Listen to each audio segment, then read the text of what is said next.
디모데전서 2장 4절에 하나님은 모든 사람이 구원을 받으며 진리를 아는 데 이르기를 원하십니다. 그래서 우리가 복음을 전하는 것입니다. 치유의 하나님을 전달하는 것입니다. 왜요?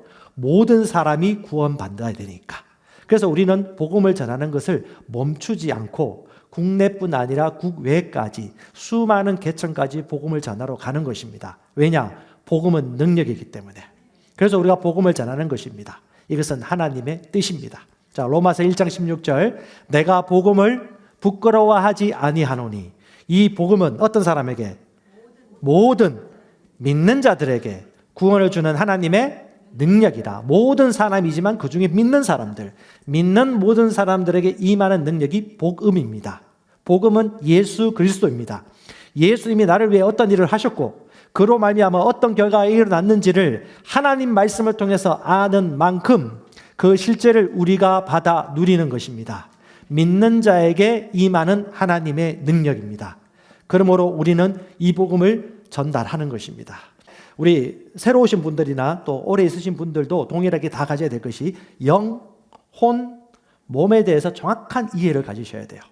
영, 혼, 몸이라는 워맥 목사님 책이나 인간의 세 가지 본성이라는 해김 목사님의 책들을 안 읽었거나 이해를 못했거나 말을 할 수 없어요. 그러면 다시 한번 묵상하시고 제대로 공부하시고 영 안에서 기도하면서 내 것으로 가져가시기 바랍니다.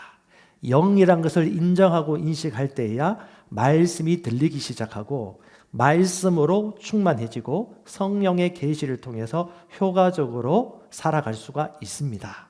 두 번째, 하나님의 말씀을 들을 때는 심령으로 받으셔야 돼요.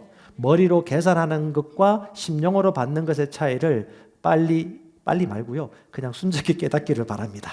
빨리 하면 또 아주 급하게 또 흘러갑니다. 순적하게 받을 수 있기를 바랍니다. 말씀은 심령으로 받는 것입니다. 받아들이는 것을 배웁니다. 목사님 어떻게 압니까? 그냥 압니다. 아는 분들은 목사님, 리더님, 말씀을 머리로 받지 않고 심령으로 받는 것이 무엇인지 알겠어요 라는 고백이 나오면 아는 겁니다. 세 번째는요, 인생의 모든 기준과 판단은 하나님의 말씀이라는 것. 그래서 최종 권위는 말씀이기 때문에 하나님 말씀이 뭐라고 하는지를 항상 생각하세요.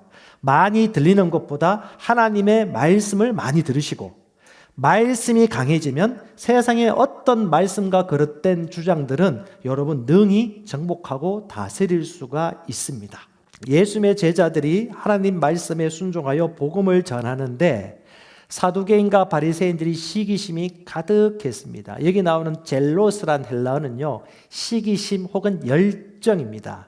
똑같은 열정인데 한 가지는 하나님을 대적하는 열정이고 열심이고요. 또 한 가지는 하나님의 열정과 열심입니다. 복음을 환영하고 우호적인 열심이 있고 복음을 대적하는 감각적이고 종교적인 열심이 있습니다. 그래서 제가 여러분들에게 얘기하는 것입니다. 성도들의 시대가 강력하다고. 성도들이 강력하다고. 왜냐? 이 열심, 하나님의 열심, 복음에 대한 열정, 순전한 복음이 역사하는 것에 대한 단순한 믿음을 여러분들은 가지고 있습니다. 그 열정을 가지고 있어요. 그러니까 이들이 주의 복음을 증거할 때 몇 가지 특징들이 나타나고 있습니다. 사도행전 5장 29절에 그들은 결국 용기와 담대함을 얻고 복음을 전하기 시작했고요. 죽을 때까지, 순교당할 때까지 그들은 절대 뒤로 물러서지 않았습니다. 멋집니다. 그것이 바로 저와 여러분의 인생입니다. 그들은 사람을 의식하지 않고 하나님 앞에 순종했습니다. 그들이 하는 말을 들어보세요. 뭐라고 말합니까? 사람보다 하나님께 순종하는 것이 마땅하다. 복음 전하는 건 마땅한 겁니다. 마땅하니까 전하는 거죠. 믿음이 있으면요, 용기가 흘러나옵니다. 그 흘러나오는 용기가 바로 담대함입니다. 믿는 자는요, 담대합니다. 눈 돌리지 않아요. 눈을 째리십시오. 이렇게 사랑의 눈으로. 그리고 기도해 주시고 축복해 주시기 바랍니다. 저는 사람 의식하는 것은 감각입니다. 하나님을 의식하십시오. 또한요, 성령과 우리는 복음 전파의 공동 정인이라고 사도행전 5장에 얘기하고 있습니다. 우리가 하나님 복음의 정인이고요, 우리와 함께 성령도 공동 정인입니다. 우리가 이 일의 증인이요 하나님이 자기에게 순종하는 사람들에게 주신 성령 하나님도 그러하다. 이 말이 무슨 말이에요? 성령님도 증인이에요. 나도 증인이에요. 같은 업의 종사예요. 우리가 이 일을 하면요 성령께서 도와주시려고 적극적으로 준비하고 있는 거예요. 그냥 성령께서 이 같은 업종에 계시면서 같은 공동정인하고 얘기하시니까 단순하게 이 복음의 정인이 되도록 마음먹으시면 되겠습니다. 예. 세 번째는요, 이제 성도들의 시대가 도래했습니다. 다시 한번 말합니다. 여러분, 지금 수많은 일들이 일어나고 있습니다. 성도들이 일하고 있습니다. 성도들이 역사의 주인공이 되고 있습니다. 왕국 재정의 원리가 풀리고 있습니다. 표적과 역사가 나타나고 있습니다. 그는 단순하게 주님과 친밀한 관계를 맺고 그 친밀함에서 오는 인도를 받아서 손을 얹고 기도함으로 치유가 나타나고 죽은 자가 살아나고 복음이 전달되어지는 역사가 곳곳에서 일어나고 있습니다. 여러분들이 보물입니다. 하나님은 여러분들을 그렇게 불러주셨습니다.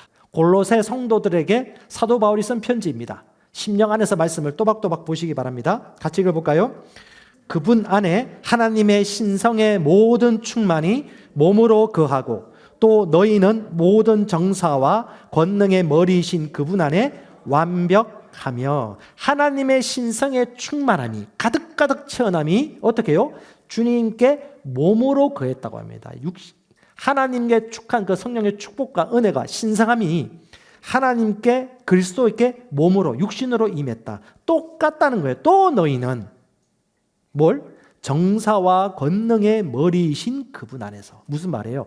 주님처럼 그 능력과 정사와 권세 안에서 우리가 합당한 권리와 모든 충만함을 가지고 있다고 선언해 주는 것입니다.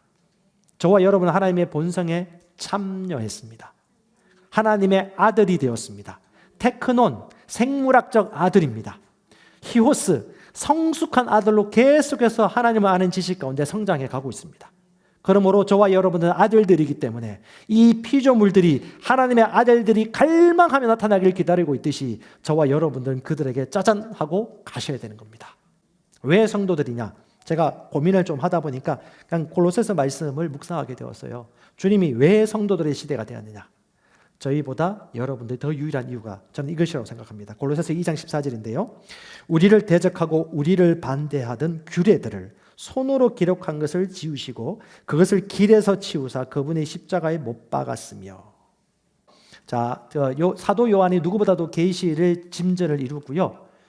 반모섬에 계시면서 가장 최종적인 계시를 풀어서 설명해 준 분입니다. 요한일서 5장에 보면 영생의 계시를 얘기해 주고 있습니다. 증거는 이것이 하나님의 생명이 우리에게 있습니다. 우리에게 뭐라고요? 주셨다고 그래요. 이게 조의 생명입니다. 하나님 우리에게 주셨어요. 근데 어떻게 주셨어요? 그 생명이 아들 안에 있는 것이라. 그러니까 아들 예수님 안에 그 생명이 있는 것이죠. 그러니까 예수님을 영접하면 그 아들 안에 있는 생명이 우리에게 들어온 것입니다. 그 생명이 무슨 생명?